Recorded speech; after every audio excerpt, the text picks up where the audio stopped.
हम भी खुश हैं, स्वाभाविक रूप से सरकार बनी, हम खुश हैं। देश की जनता तो खुश है ही कि मोदी जी की सरकार बनी। विडंबना देखिए, जिनको हम सोच रहे थे कि दुखी होंगे कि हमारी सरकार बनी है और उनकी सरकार नहीं बनी, वो भी खुश है। तो मुझे तो समझ में नहीं आ रहा है, अगर चहुंदिक दिशा में खुशी का वातावरण है, हम खुश, देश खुश, वो भी खुश है, तो खतरे में कौन है और भयभीत कौन है? खुशी इस बात की भी है कि एलओपी राहुल जी बने, डबल खुशी है। और एक राहुल जी नहीं बने हैं, दो दो राहुल जी। राहुल जी ने कहा मैं आज एक नहीं हूं, मैं दो। जब एक राहुल से इतना बड़ा एसेट का हमें प्राप्ति हुई थी, आप सोचिए दो राहुल से इस देश को कितना लाभ होगा।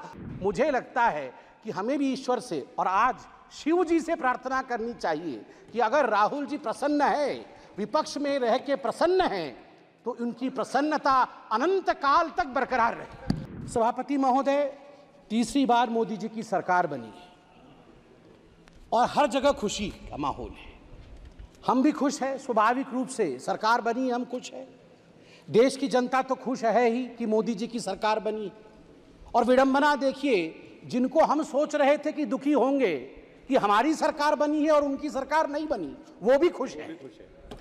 तो मुझे तो समझ में नहीं आ रहा है, अगर चहुंदिक दिशा में खुशी का वातावरण है, हम खुश, देश खुश, वो भी खुश है, तो खतरे में कौन है और भयभीत कौन है? किसी को भयभीत नहीं होना चाहिए बंधु। आप तो खुश हैं, आप तो खुशी जाहिर कर रहे हैं, और डबल खुशी तो हमारे पास है। हमारे पास खुशी इस बात की भी है कि हमने सरकार बनाई है, और खुशी इस बात की भी है कि एलओपी राहुल जी बने, डबल खुशी है। और एक राहुल जी नहीं बने हैं, दो दो राहुल जी। आज एक राहुल जी ने कहा मैं आज एक नहीं हूं, मैं दो। जब एक राहुल से इतना बड़ा एसेट का हमें प्राप्ति हुई थी, आप सोचिए दो राहुल से इस देश को कितना लाभ होगा। और मुझे लगता है हमारे जो विपक्ष के साथी हैं, उन्हें भी दो राहुल से बहुत ही लाभ होगा। नहीं, अच्छी बात है। देखिए, राहुल जी एक एसेट हैं, इसमें कोई दो मत नहीं। मुझे लगता है विपक्ष के मेरे साथी भी इससे सहमत होंगे कि Rahul ji is an asset. Now we have double assets.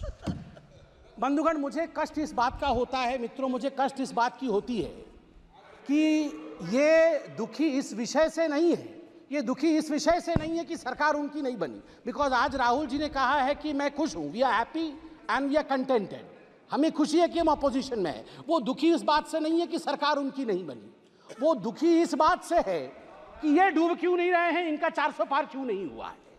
मतलब ये खुशी मना रहे हैं इस बात को लेकर कि इनका 400 पार नहीं हुआ है, और इस विषय को लेकर वो दिवाली मना रहे हैं। आप सोच के देखिए, 3 टर्म से समुद्र के गर्त पे पड़े हुए हैं और ऊपर देख रहे हैं कि इनके जहाज में छेद कब होगा, इनके जहाज में छेद कब होगा और ये कब डूबेंगे। ये खुद तैरने की कोशिश नहीं कर रहे हैं। मुझे लगता है कि हमें भी ईश्वर से और आज शिव जी से प्रार्थना करनी चाहिए कि अगर राहुल जी प्रसन्न है, विपक्ष में रह के प्रसन्न हैं, तो उनकी प्रसन्नता अनंत काल तक बरकरार रहे।